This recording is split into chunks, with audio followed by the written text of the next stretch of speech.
नमस्ते। ओम सहनाववतु सहनौ भुनक्तु सह वीर्यं करवावहै तेजस्विनावधीतमस्तु मा विद्विषावहै।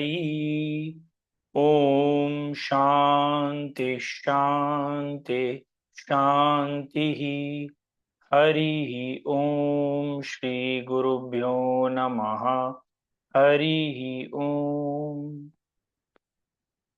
ओम पार्थाय प्रतिबोधितां भगवता नारायणेन स्वयं व्यासेन ग्रथितां पुराणमुनिना मध्ये महाभारतम् अद्वैतामृतवर्षिणीं भगवतीम् अष्टादशाध्यायिनीम् अम्ब त्वामनुसन्दधामि भगवद्गीते भवद्वेषिणीम्। नमोऽस्तु ते व्यास विशालबुद्धे पुल्लारविन्दाय तपत्रनेत्र येन त्वया भारततैलपूर्णः प्रज्वालितो ज्ञानमयः प्रदीप प्रपन्नपारिजाताय स्तोत्रवेत्रैकपाणये ज्ञानमुद्राय कृष्णाय गीतामृतदुहे नमः। सर्वोपनिषदो गावो दोग्धा गोपालनन्दनः पार्थो वत्सः सुधीर्भोक्ता दुग्धं गीतामृतं महत्। वसुदेवसुतं देवं कंसचाणूरमर्दनं देवकी परमानन्दं कृष्णं वन्दे जगद्गुरुं। भीष्मद्रोणतटा जयद्रथजला गान्धारी नीलोत्पला शल्यग्राहवती कृपेण वहनी कर्णेन वेलाकुला अश्वत्थामविकर्णघोरमकरा दुर्योधनावर्तिनी स्तोत्तीर्णा खलु पाण्डवैरणनदी कैवर्तकः केशवः पाराशर्यवचः सरोजममलं गीतार्थगन्धोत्कटं नानाख्यानककेसरं हरिकथा सम्बोधनाबोधितम् लोके सज्जन षड्पदैरहरः पेपीयमानं मुदा भूयात् भारत पंकजं कलिमलं प्रध्वंसि न श्रेयसे। मूकं करोति वाचालं पंगुं लंघयते गिरिं यत्कृपातमहं वन्दे परमानन्दमाधवम्। यं ब्रह्मा वरुणेन्द्ररुद्रमरुत स्तुन्वन्ति दिव्यैस्तवैः वेदैर्साङ्गपदक्रमोपनिषदैः गायन्ति यं सामगाः ध्यानावस्थिततद्गतेन मनसा पश्यन्ति यं योगिनो यस्यान्तं न विदुःसुरासुरगणा देवाय तस्मै नमः।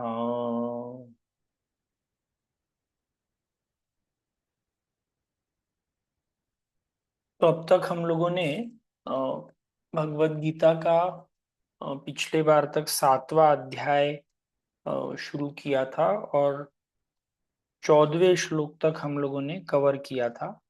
और 14वें श्लोक तक भगवान श्री कृष्ण ने अर्जुन को ये बताना शुरू किया था। जो 7वें अध्याय का जो शीर्षक है वो है ज्ञान विज्ञान योग, जिसमें भगवान श्री कृष्ण अर्जुन को उनके बारे में, इस जगत के बारे में और बाकी के सब चीजों के बारे में, ज्ञान मतलब नॉलेज और विज्ञान मतलब विशेष ज्ञान या स्पेशल एक्सपीरियंशियल नॉलेज देना चाहते हैं। पिछले बार हमने जिस श्लोक से एंड किया था और जो अब तक के पूरे स्टोरी का सारांश है कि भगवान श्री कृष्ण अर्जुन को बता रहे हैं कि उनका रियल नेचर क्या है और उसको उसके कॉन्स्टिट्यूएंट पार्ट्स में ब्रेकअप करके बता रहे हैं। और लास्ट जो श्लोक हमने किया था उसमें वो अर्जुन को ये बताते हैं कि मेरी जो ये माया है, त्रिगुणात्मक माया, ये ज्यादातर लोगों को मुझ तक पहुंचने के लिए एक बाधा होती है। और जो श्लोक हमने किया था वो दैवी हेषा गुणमयी मम माया दुरत्ययाः मामेव ये प्रपद्यन्ते माया एताम तरन्ति ते। भगवान श्री कृष्ण अर्जुन को कहते हैं कि मेरी माया को पार करना इतना सरल नहीं है, और ज्यादातर लोग मेरी माया के वश में आकर के मुझ तक पहुंच नहीं पाते।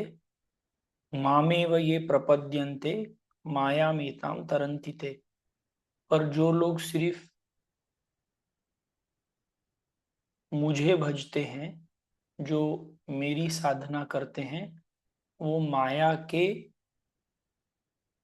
इफेक्ट से बच करके भी मेरे पास पहुंच जाते हैं।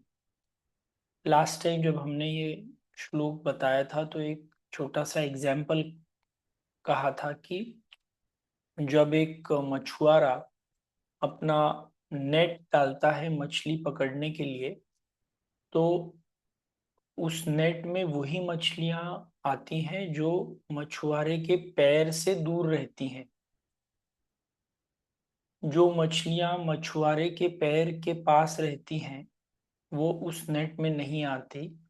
कहने का तात्पर्य ये है कि जो सिर्फ ईश्वर के पास ईश्वर के लिए रहता है वो माया के इफेक्ट से बच जाता है।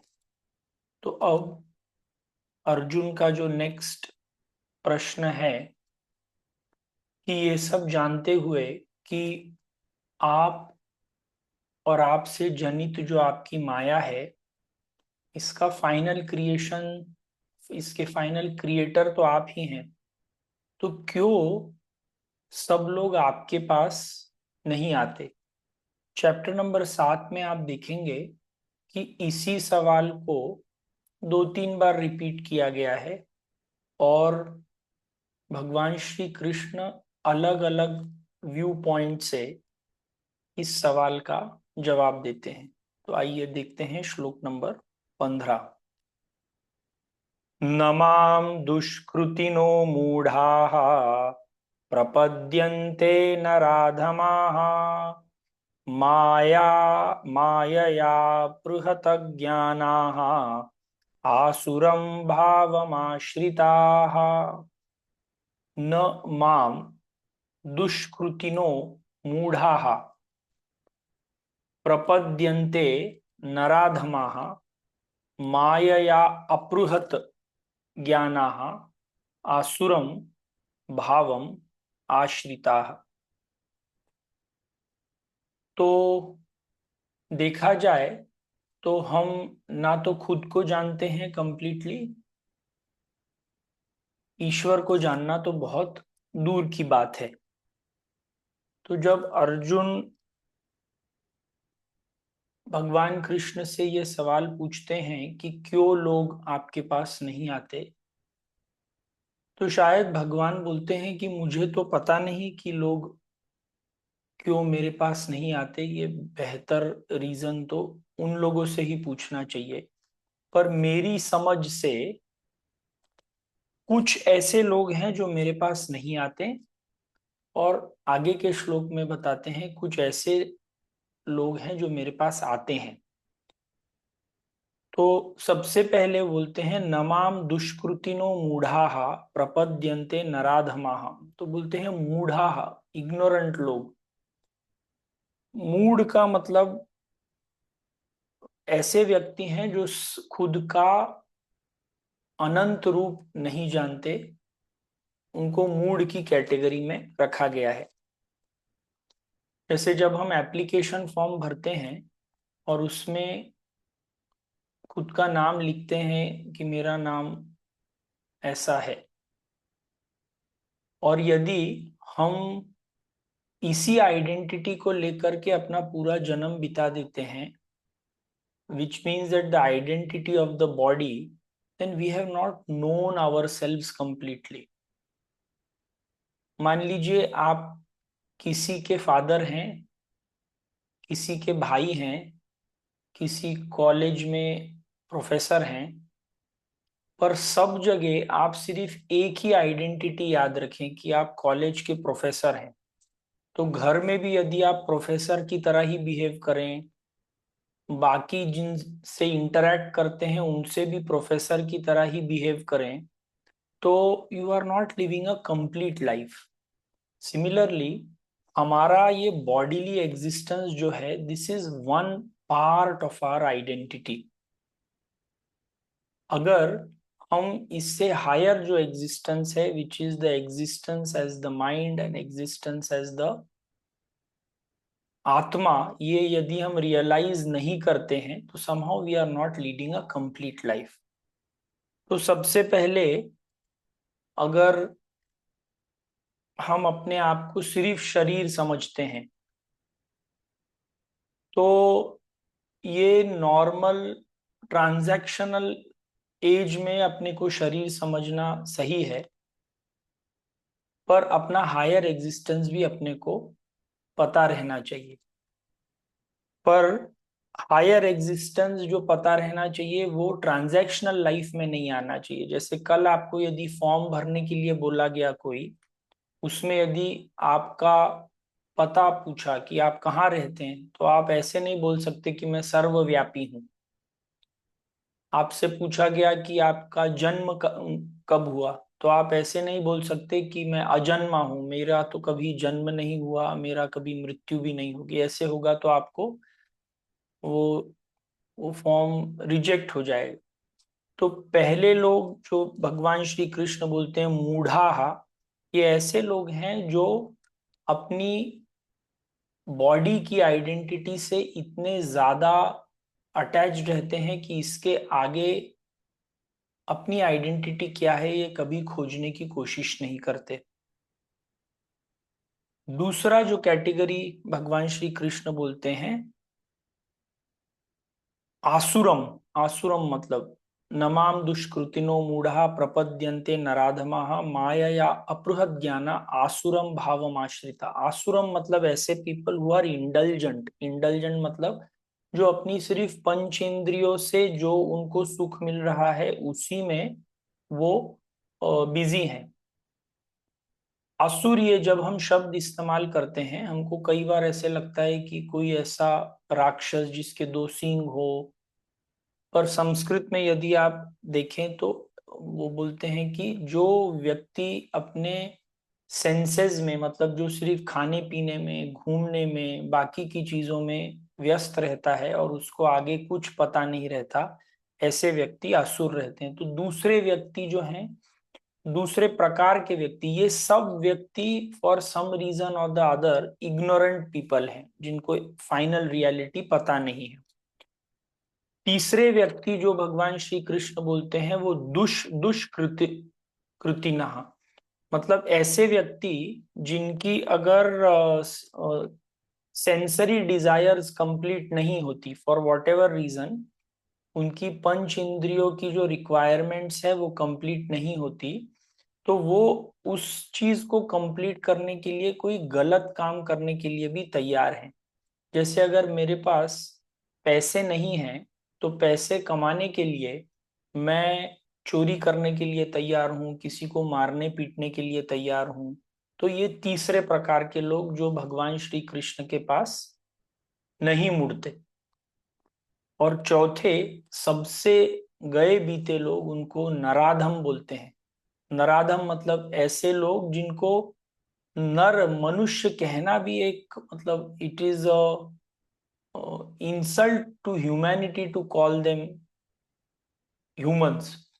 तो ऐसे व्यक्ति जैसे ये जो सीरियल किलर्स रहते हैं, या जिन लोगों ने अभी ये दिल्ली का ब्लास्ट किया, ऐसे लोग जिनको कुछ लेना देना ही नहीं है ह्यूमैनिटी के बारे में, वो कुछ चंद पैसों के लिए या कुछ छोटे से फायदे के लिए कुछ भी कर सकते हैं, ऐसे लोग कभी भी भगवान श्री कृष्ण के पास नहीं आते। तो चार कैटेगरी के लोग जो हमने पहले इस श्लोक में देखे, पहला मूढ़ाहा जो टोटली इग्नोरेंट है, दूसरा आसुरम जो इंडल्जेंट है, जो इंद्रिय भोग में ही अपना मजा देखते हैं, तीसरा दुष्कृतिना जो गलत काम करके भी उनको ये गलत काम करने में भी कोई विशेष प्रॉब्लम नहीं होता, और चौथा नराधम। नराधम मतलब they are an insult to humanity. अब आगे के श्लोक में भगवान श्री कृष्ण ऐसे लोगों का इंट्रोडक्शन देते हैं जो उनके पास आते हैं। तो आगे का श्लोक, चतुर्विधा भजन्ते माम जना सुकृतिनोऽर्जुन आर्तो जिज्ञासुरर्थी ज्ञानी च भरतर्षभ। चतुर्विधा भजन्ते माम जनाः सुकृतिनो अर्जुन आर्तः जिज्ञासु अर्थार्थी ज्ञानी च भरतर्षभ। तो भगवान श्री कृष्ण अर्जुन को बोलते हैं, अर्जुन अब मैं तुमको ऐसे लोग बताता हूं जो मेरे पास आते हैं। तो भगवान श्री कृष्ण को भी अच्छे भक्त मिलने के लिए भाग्य लगता है। जैसे हमारे घर में अ, अगर कोई व्यक्ति काम कर रहा है तो अच्छा व्यक्ति काम करने वाला भी एक बड़ा भाग्य रहता है, और उस काम करने वाले को अच्छा मास्टर मिले, अच्छा अ, व्यक्ति मिले जिसके यहाँ वो काम करे, ये भी एक बड़े भाग्य की चीज रहती है। तो भगवान श्री कृष्ण आगे कहते हुए बोलते हैं कि मेरे पास चार प्रकार के लोग आते हैं। तो पहले आर्तः, आर्तः जिज्ञासु अर्थार्थी और ज्ञानी, ये चार प्रकार के लोग हैं। तो पहले आर्त, आर्तः मतलब ऐसे लोग जो सिर्फ दुख में ईश्वर को याद करते हैं। मोस्ट ऑफ अस जब अपनी कोई चीज आगे नहीं बढ़ रही है उस समय हमको ईश्वर की याद आती है। हमने एग्जाम में कुछ तैयारी की नहीं है और एग्जाम की डेट आ गई तो लास्ट मिनट पे अब तो तुम देख लेना क्या होगा एग्जाम में। तो या लाइफ में अगर कुछ बहुत प्रॉब्लम्स चल रहे हैं तब आप भगवान को याद करते हैं। तो दीज पीपल आर आर्तः। फिर दूसरे प्रकार के लोग रहते हैं जिज्ञासु।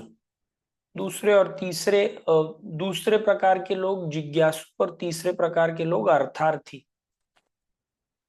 अर्थार्थी पहले बताता हूं। अर्थार्थी मतलब पहले जो हैं वो आर्थ जो सिर्फ दुख में याद करते हैं। अर्थार्थी मतलब जो लोग सुख में भी याद करते हैं कि पैसा है थोड़ा और पैसा बढ़ा दो, या एक फैक्ट्री है 10 फैक्ट्री कर दो, और मेरा बेटा ठीक तो है उसकी शादी करवा दो, ऐसा करवा दो वैसा करवा दो। शादी यदि हो जाती है तो आप सत्यनारायण की पूजा करोगे या कुछ 50-60 लोगों को दान दोगे, इस प्रकार के लोग। जब कोई अपने को कुछ चीज दे रहा है तो अपने को वो कौन है ये बहुत कम लोग सोचते हैं। जिज्ञासु एक ऐसा व्यक्ति है जो ये इस थॉट से थोड़ा आगे जाकर के ये सोचता है कि मैं जिस ईश्वर को भज रहा हूं, जो ईश्वर मुझे इतनी मदद कर रहा है, वो फाइनली है कौन। ये प्रश्न जिसके मन में आता है ये रहता है जिज्ञासु। और ये व्यक्ति ये फाइंड आउट करने की कोशिश कर रहा है कि जिसके कारण मैं इतना खुश हूं, जिसके कारण मेरी जिंदगी चल रही है, ये कौन है।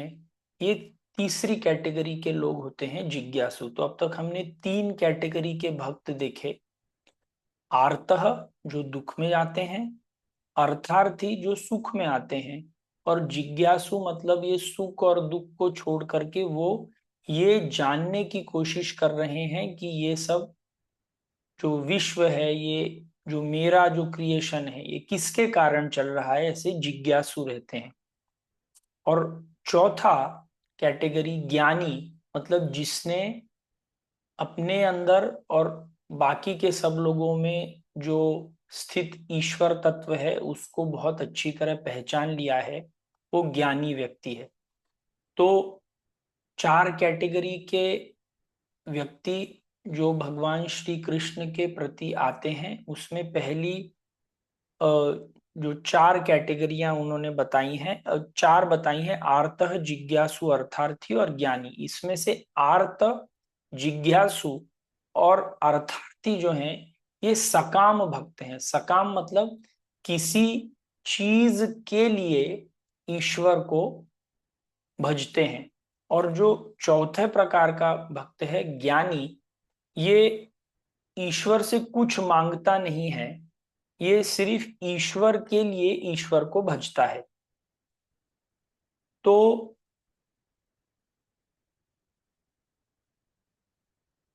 कई बार कुछ लोग ये सवाल पूछते हैं कि ये जो आर्तः, जिज्ञासु और अर्थार्थी हैं, actually they don't want God, they want something from God.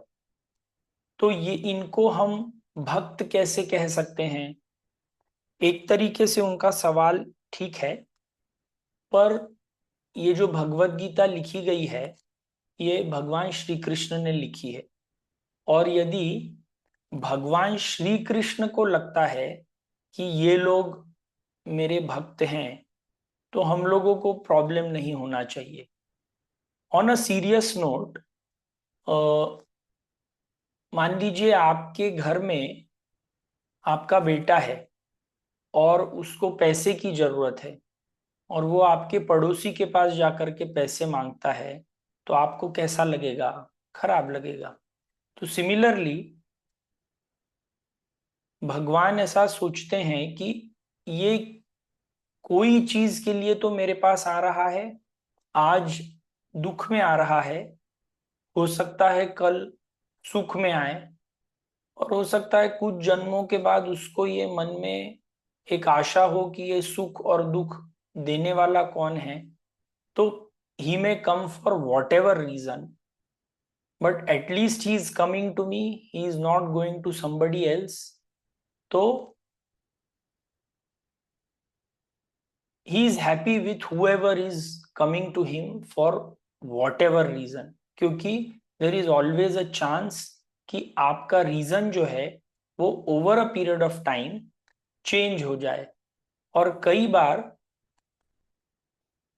ये रीजन अलग अलग फेजेस ऑफ लाइफ में भी चेंज हो सकता है। पर जब हम ईश्वर से कुछ मांगते हैं, यदि हमको वो चीज मिल जाती है, तो we should be happy, we should be grateful. अगर हमको वो चीज नहीं मिलती, तो हमको एक लिस्ट नहीं बना करके रखनी चाहिए कि मैंने ये मांगा, ये नहीं मिला, ये ऐसे किया, ये नहीं हुआ। तो what ever you get you should be happy, and what ever you don't get, probably that was not good for you, that is why you did not get it। तो अब ये जब भगवान श्री कृष्ण पहले श्लोक में बताते हैं कौन लोग मेरे पास नहीं आते, दूसरे श्लोक में बताते हैं कौन लोग मेरे पास आते हैं, तो अब नेक्स्ट सवाल उठता है कि ये जो लोग मेरे पास आते हैं, इनमें से सबसे श्रेष्ठ कौन है? आप यदि देखेंगे तो approximately this same type of logic has been used in almost many chapters. Who comes, who does not come, and who is the greatest. तो अब अर्जुन के मन में सवाल है कि आपके पास जो आते हैं उसमें से आपको कौन अच्छा लगता है?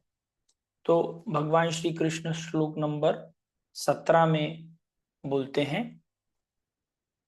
तेषां ज्ञानी नित्ययुक्तः एक भक्तिर्विशिष्यते प्रियो हि ज्ञानिनोत्यर्थम् अहं च समं मम प्रियः। तेषां ज्ञानी ही नित्ययुक्तः एक भक्तिर्विशिष्यते प्रिय ही ज्ञानिनः अत्यर्थम अहम सच मम प्रियः। तो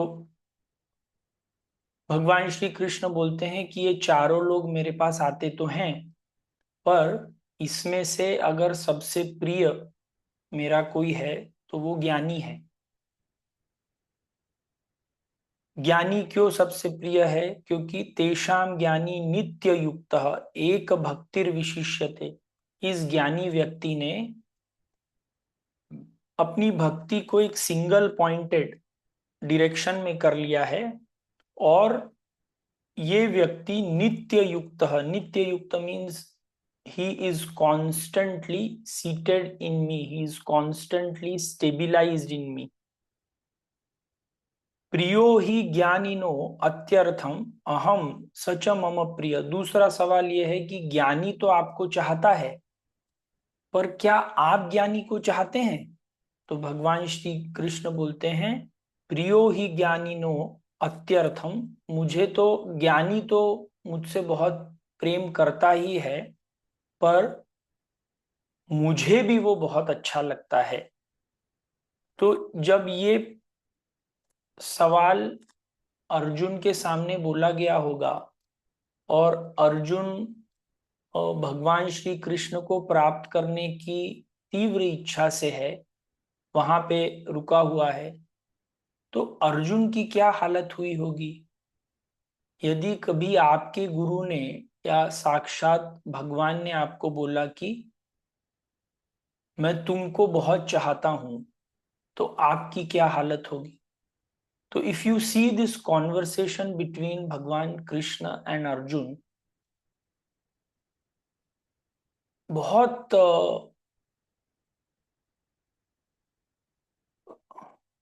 ये ऐसा इमोशन एक्सप्रेस करना in front of a person who loves you so much means so much to that person. तो अब अगले श्लोक में भगवान श्री कृष्ण इस उत्तर का जवाब, इस प्रश्न का जवाब देते हैं कि अगर ज्ञानी मुझे प्रिय है तो क्या बाकी के सब लोग मुझे उतने प्रिय नहीं हैं? तो श्लोक नंबर 18, उदारा सर्व एवेते ज्ञानी त्वात्मैव मे मतम् आस्थितः स हि युक्तात्मा मामेवानुत्तमां गतिम्। तो भगवान श्री कृष्ण अब इस प्रश्न का उत्तर देना चाहते हैं कि वैसे तो मुझे सब लोग प्रिय हैं, means I am not partial towards anyone, but ज्ञानी जो है, दैट पर्सन इज माय आत्मा, that person is me my self. क्यों? क्योंकि इस, जैसे हम लोगों ने पहले भी बोला है कि अगर एक ड्रॉप ओशन में मर्ज हो जाता है तो the drop itself becomes the ocean. तो out of all the people हम एक्चुअली इस व्यक्ति को बोल तो रहे हैं कि ये ज्ञानी है, बट ये अब ईश्वर बन चुका है, means he is no more an entity which is separate from the lord. तो भगवान श्री कृष्ण अर्जुन को बोलते हैं कि वैसे मैं इन सब लोगों को, जो अर्थार्थी है, जो आर्त है, जो जिज्ञासु है, मैं इन सबको प्रेम करता हूं, पर ये जो ज्ञानी है अब ये मुझ में समा गया है। ये there is no difference, there is only a physical difference in the body, but actually he is me, ये मेरी आत्मा हो गया है। तो जब हम ये चैप्टर पढ़ते हैं कि हम ज्ञान विज्ञान योग की बात कर रहे हैं, तो आर्त जिज्ञासु अर्थार्थी ये सकाम भक्त हैं, दिस इज ज्ञान। एंड विज्ञान इज दैट ज्ञानी बिकम्स मी, ज्ञानी बिकम्स लॉर्ड कृष्णा। कई बार लोग ये चैप्टर पढ़ने के बाद भी बोलते हैं कि कहाँ ज्ञान है कहाँ विज्ञान है। सो दिस इज द विज्ञान in this chapter, that a person who loves me single pointedly becomes me। आपने ऐसी कौन सी चीज देखी है जो, जिससे आप बहुत प्रेम करें तो वो आप में मिल जाती है? There is no example in the physical world, but you can become god अगर हम अपना मन चित्त यदि निर्मल कर लेते हैं, तो at some point god gives himself totally to you. कई ग्रंथों में ऐसा भी लिखा गया है कि भगवान उस व्यक्ति के दास हो जाते हैं जो उससे प्रेम करते हैं, जो उनकी भक्ति करते हैं।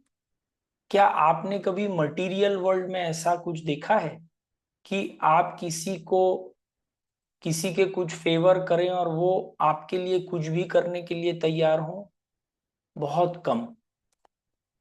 तो अगले श्लोक में अर्जुन के मन में ये ख्याल आता है कि मैं ज्ञानी कब बनूंगा, when will I get this, when will the drop merge into the ocean. तो भगवान श्री कृष्ण अगले श्लोक में बोलते हैं, बहूनाम जन्मनामन्ते ज्ञानवान माम प्रपद्यते वासुदेव सर्वमिति समहात्मा सुदुर्लभः। बहूनाम जन्मनाम अन्ते ज्ञानवान माम प्रपद्यते वासुदेव सर्वमिति समहात्मा सुदुर्लभः। तो भगवान श्री कृष्ण इस श्लोक में भी कहते हैं कि ऐसा व्यक्ति मुझ तक पहुंचने के लिए उसको बहुत सारे जन्म लगते हैं। और ये सेम चीज भगवान श्री कृष्ण ने श्लोक नंबर 3 में भी बोली है, यदि आप लोगों को याद हो। मनुष्यानाम सहस्रेषु कश्चिदिति सिद्धये यतताम अपि सिद्धानाम कश्चिन माम वेत्ति तत्वतः। कि बहुत सारे लोग मुझे जानने की कोशिश करते हैं और जानने की कोशिश में फिर से ये लोग भगवान श्री कृष्ण के पास आए हैं। Again they are there because of something what they want from me, सकाम भक्त हैं। और कई जन्मों के बाद वो सिर्फ मुझे चाहते हैं और वो मुझ में प्राप्त होते हैं। तो जब हम ये श्लोक सुनते हैं तो कई बार ऐसे मन में बहुत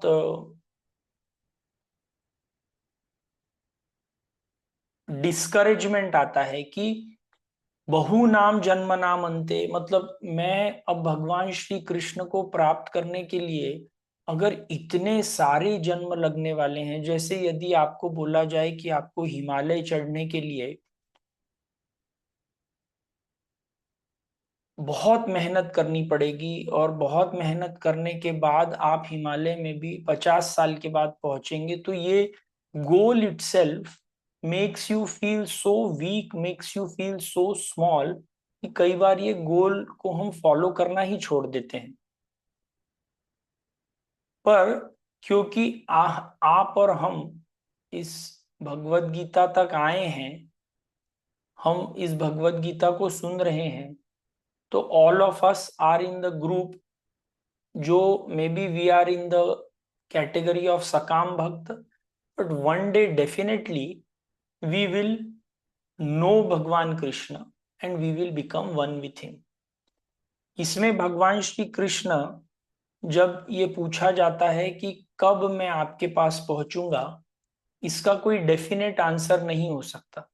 ये सिर्फ इस फील्ड में नहीं है, दूसरे फील्ड में भी। यदि आपसे पूछा, आज आप ट्रेन से निकलते हैं और पूछा जाए कि आप बाहर आप बॉम्बे कब पहुंचेंगे, तो कहने के लिए तो आप बोल सकते हैं कि आप एक दिन में पहुंचेंगे, बट नोबडी कैन से कि मैं 100% इस जगह पर पहुंच ही जाऊंगा, बीच में कुछ भी हो सकता है। तो इट डिपेंड्स कि हमारा व्हीकल, हमारा जिस वाहन से हम ट्रैवल कर रहे हैं, वो वाहन कैसा है, वो किस रास्ते से जा रहा है, बीच में क्या कठिनाइयां हैं, will all decide how soon और how late we will reach the lord, और we will reach the destination in the material world. तो डिपेंडिंग कि हमारा मन किस भावना से भरा हुआ है, क्या हम अर्थार्थी हैं, क्या हम आर्त हैं, क्या हम जिज्ञासु हैं, या क्या हम ज्ञानी हैं, हम हमारे मन की कैसी परिस्थिति है, ये डिसाइड करेंगे कि हम ईश्वर तक कब पहुंचेंगे। पर ये जो श्लोक है, ये जो बहु नाम जन्म नाम अंते बोलते हैं, ये जो जन्म की बात कर रहे हैं, ये ज्ञानी होने के पहले की बात कर रहे हैं। एक बार जब आप इस ईश्वर तत्व को जान लेते हैं, उसके बाद there is no delay, because you have already reached the destination. तो हम लोग ये गीता पढ़ रहे हैं, और कुछ लोग शायद इसके ऊपर कुछ चिंतन मनन भी कर रहे होंगे। तो जितने मन में आपके निर्मलता आते जाएगी, जितनी आपके मन में सरलता आती जाएगी, उतना आप ईश्वर के पास धीरे धीरे पहुंचते जाओगे। तो अब नेक्स्ट श्लोक में फिर से यही सवाल, जैसे मैंने आपको बोला था कि अ, भगवान श्री कृष्ण इसी सवाल को अलग अलग तरीके में आंसर करते हैं। तो नेक्स्ट श्लोक में फिर से यही सवाल भगवान श्री कृष्ण आंसर करते हैं कि ये अब भक्ति के स्टैंड पॉइंट से है। पहला जो था वो ज्ञान के स्टैंड पॉइंट से था कि क्यों लोग आपकी भक्ति नहीं करना चाहते, क्यों लोग आप तक पहुंचना नहीं चाहते, जबकि वो जानते हैं कि आप वो परम तत्व हैं। तो अब भगवान श्री कृष्ण इसका रीजन देते हैं। कामैस्तैस्तैहृतज्ञानाः प्रपद्यन्तेऽन्यदेवताः तं तं नियममास्थाय प्रकृता नियता स्वया। कामैस्तैतैहृतज्ञानाः प्रपद्यन्ते अन्य देवताः तं तं नियमम आस्थाय प्रकृत्या नियता स्वया।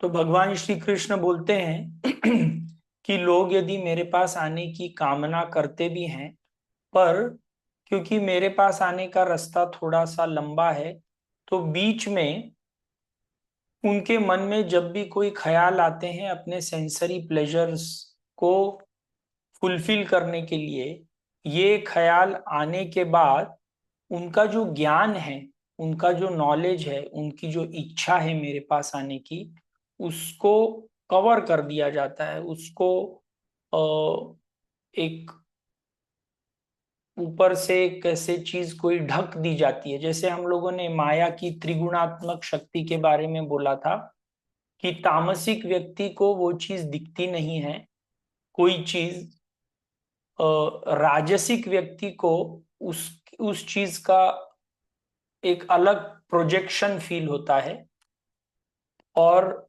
सात्विक व्यक्ति को अ, उस चीज तक वो पहुंचने बहुत पास तो रहता है, पर अ, उस चीज को जानने का एक ईगो रहता है। शायद आप लोग भूल गए होंगे, हम लोगों ने एक एग्जाम्पल लिया था कि रात को यदि आप चल रहे हैं और आपके पैर में रस्सी लग जाती है, तो सबसे पहले हमारे दिमाग में विचार आता है कि ये एक सांप है। तो रस्सी न दिखना तमस का एग्जाम्पल है। रस्सी को सांप समझना ये राजसिक बुद्धि का काम है। और फाइनली जब लाइट लग जाती है और अपने को पता चलता है कि ये रस्सी है और सांप कभी एग्जिस्ट हुआ ही नहीं था, ये सत्व गुण है। तो भगवान श्री कृष्ण बोलते हैं कि काम स्तई ज्ञान, इनके मन में जब कोई डिजायर आती है तो इस ज्ञान को ये माया पूरी तरह कवर कर लेती है। और जब ये कवर कर लेती है तब ये उसी डिजायर को कंप्लीट करने के लिए अपनी पूरी एनर्जी लगा देते हैं। And this is one of the reasons why they can not come to me. इसी स्टोरी को आगे बढ़ाते हुए भगवान श्री कृष्ण बोलते हैं, यो यो याम याम तनुम भक्तः श्रद्धयार्चति अर्चितुमिच्छति तस्य तस्य चलाम श्रद्धा तामेव विदधाम्यहम्। तो भगवान श्री कृष्ण बोलते हैं, यह याम याम तनुम भक्तः श्रद्धया अर्चितुम इच्छति तस्य तस्य अचलाम श्रद्धा ताम एव विदधामि अहम। तो भगवान बोलते हैं कि ये जो भक्त हैं, ये जिस जिस रूप में जिस जिस डिजायर को कंप्लीट करने के लिए अपनी एनर्जी लगाते हैं, मैं उस डिजायर को कंप्लीट करने के लिए उनकी मदद करते रहता हूं।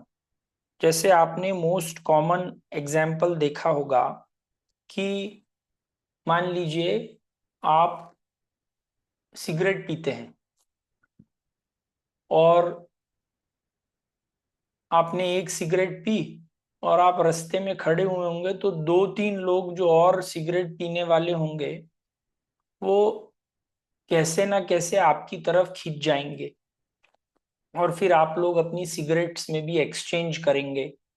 और आपने एक सिगरेट पी थी, फ्रेंड्स मिल गए तो एक की चार हो जाएगी। सेम चीज, मान लीजिए आप एक बुक रीडर हैं, आपको बहुत सारी किताबें पढ़ने के लिए अच्छा लगता है, तो आप देखेंगे कि आपके पास आपकी कंपनी ऐसी होगी, आपके पास ऐसे लोग आएंगे who would be interested in reading more books. You will read a variety of books. तो जिस जिस चीज में आपका इंटरेस्ट रहता है उस चीज को बढ़ाने के लिए nature will plan that things are done in such a way that you do what you are interested in doing.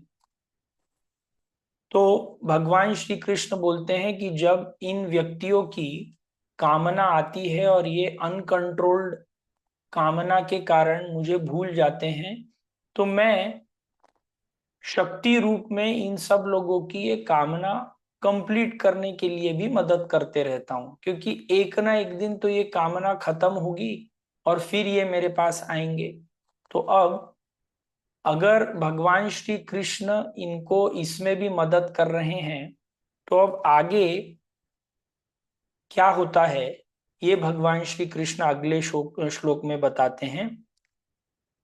स सतया श्रद्धया युक्तः तस्य आराधनम् ईहते लभते च ततः कामान्य एव विह विहितान इह। भगवान श्री कृष्ण बोलते हैं कि ऑल्दो ये लोग अलग अलग चीजों में अपना मन डालते हैं और उससे रिजल्ट लेते हैं, बहुत कम लोगों को पता रहता है सतया श्रद्धया युक्त तस्य आराधनाम इहते लभते च ततः कामान एव विहितान इह तान। कि ऑल्दो ये लोग अपनी डिजायर्स कंप्लीशन करने के लिए अपना काम कर रहे हैं और उस डिजायर के पीछे लगे रहते हैं, बहुत कम लोगों को ये पता है कि उनकी जो ये कैपेसिटी है अपनी डिजायर फुलफिलमेंट की, इस डिजायर फुलफिलमेंट की कैपेसिटी को कंप्लीट करने के लिए जो शक्ति लगती है वो भी मैं ही उन्हें दे रहा हूं। तो अगला सवाल आता है कि अगर सब लोग डिजायर कंप्लीशन के लिए इतना काम कर रहे हैं और उनको कुछ मिल भी रहा है और ईश्वर प्राप्ति के लिए भी काम करना पड़ता है और उनको ईश्वर प्राप्ति होती है, तो एवरीबडी इज गेटिंग समथिंग, तो what is the need to come to the lord? इसका बहुत अच्छा आंसर भगवान श्री कृष्ण श्लोक नंबर 23 में देते हैं। अंतवत्तु फलम तेषां तद्भवत्यल् तद्भवत्यल्पमेधसाम् देवान् देवयजो यान्ति मद्भक्ता यान्ति मामपि। अंतवत् तु फलम तेषां तत् भवति अल्पमेधसाम् देवान् देवयजः यान्ति मद्भक्ता यान्ति मामपि।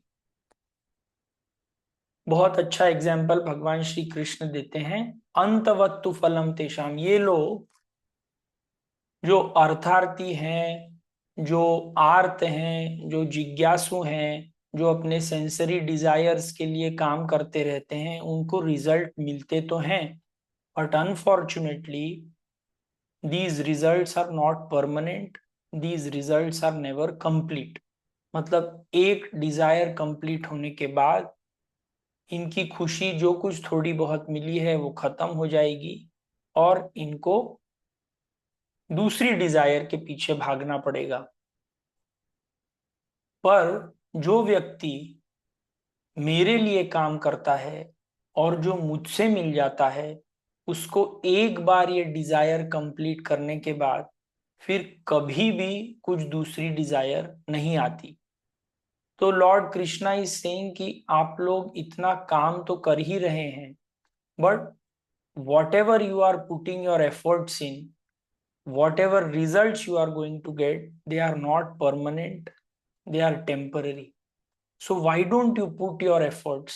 क्यों तुम अपनी शक्ति किसी ऐसे एरिया में लगाते हो जिससे एक बार काम करने से तुम्हारे लाइफ के सब प्रॉब्लम्स खत्म हो जाएंगे। इसमें यदि एक एग्जांपल दूं कि मान लीजिए ईश्वर जो है वो समुद्र है और उसमें उठती हुई जो लहरें हैं वो ईश्वर से जनित कुछ चीजें हैं। तो यदि हमको कोई एक लहर बहुत अच्छी लगती है तो वो लहर आती है, ऊपर उठती है और फिर गिर जाती है। बहुत कम लोग ये सोचते हैं कि ये जो सब लहरें हैं ये ईश्वर से आ रही हैं, तो ये इस सागर से आ रही हैं। तो अगर ये सागर ही मेरा हो जाए तो मुझे लहरों के पीछे लगने की जरूरत नहीं है। और सिमिलरली यदि ईश्वर मिल जाए तो ईश्वर मिलेगा और उससे जनित सब चीजें भी मिलेंगी। पर यदि उससे जनित चीजों में ही मेरा इंटरेस्ट है तो सिर्फ वो ही मिलेंगे और ईश्वर नहीं मिलेंगे। तो भगवान श्री कृष्ण बोलते हैं कि ये लोग अंतवत्तु फलम तेषाम तद्भवत्यल्प अल्पमेधसाम देवान देव यजो यान्ति मद्भक्ता यान्ति मामपि।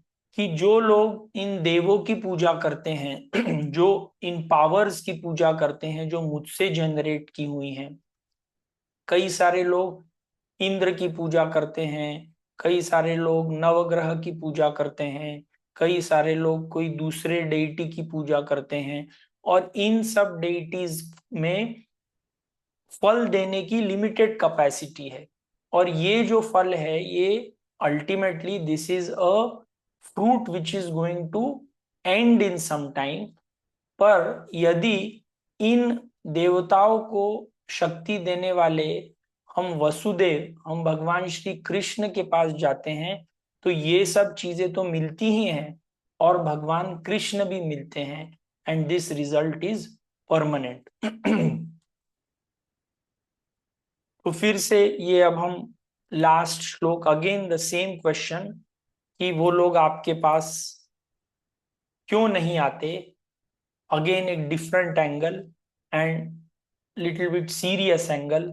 तो लास्ट श्लोक, श्लोक नंबर 24, अव्यक्तम व्यक्तिमापन्नम मन्यन्ते माम बुद्धयः परम भावमजानन्तो ममाव्ययममुत्तमम्।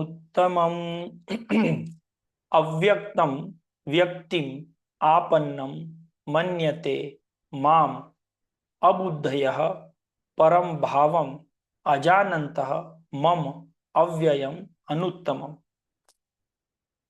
तो इसमें भगवान श्री कृष्ण बोलते हैं कि मेरा जो शुद्ध रूप है, अव्यक्तम, जो मेरा अनमैनिफेस्टेड रूप है, उसको बहुत कम लोग जानते हैं।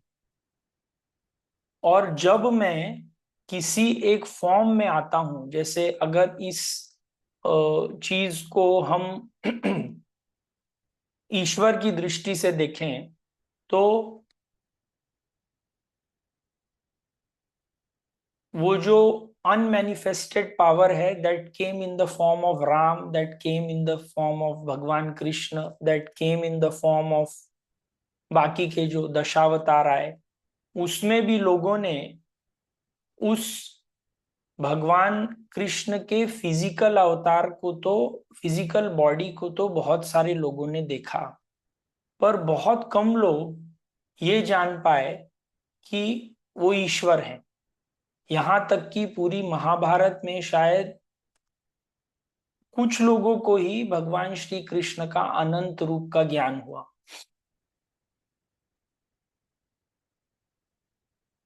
सेम चीज जब हम इस बाहर के जगत को देखते हैं, तो हमको सिर्फ नेम्स एंड फॉर्म्स यही दिखाई देते हैं, गाड़ी, घोड़ा, व्यक्ति, आकाश, बादल, पंच तत्व। पर इसके पीछे जो एक कॉमन ईश्वर तत्व है, वो हार्डली किसी को दिखाई देता है, और हार्डली कभी कोई इस ईश्वर तत्व को प्राप्त करने के लिए कोशिश करते हैं। यदि हम खुद को भी देखें, तो हमको ऐसे लगता है कि हम तो ये एक शरीर है, आज हैं और कल नहीं रहेंगे। कितने लोग ये सोचते हैं कि इस शरीर के पीछे जो आत्म तत्व है, that is the thing which is giving power to this body, and we need to try and find out what is our true nature, what is our true identity. Very few people. तो यही चीज भगवान श्री कृष्ण बोलते हैं कि अव्यक्तम व्यक्तिमापन्नम, ये मेरा जो अव्यक्त रूप है, ये बहुत कम लोग जानने का प्रयास करते हैं, और बहुत कम लोग इसके बारे में सोचते भी हैं।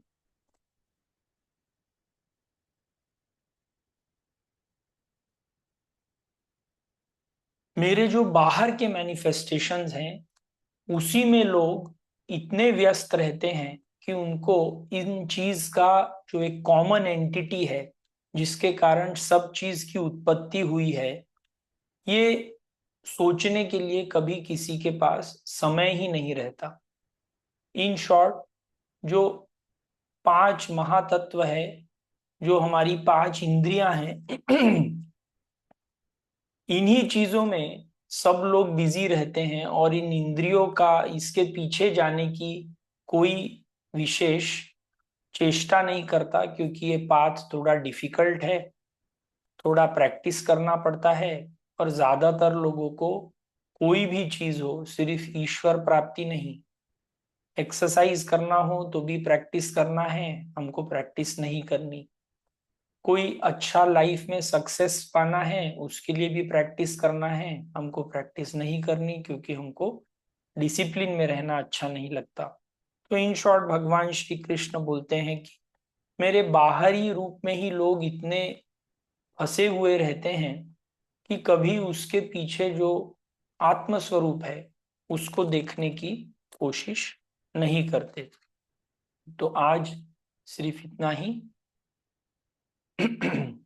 ओम पूर्णमदः पूर्णमिदं पूर्णात् पूर्णमुदच्यते पूर्णस्य पूर्णमादाय पूर्णमेवावशिष्यते। ओम शांति शांति शांति। हरि ओम श्री गुरुभ्यो नमः। हरि ओम।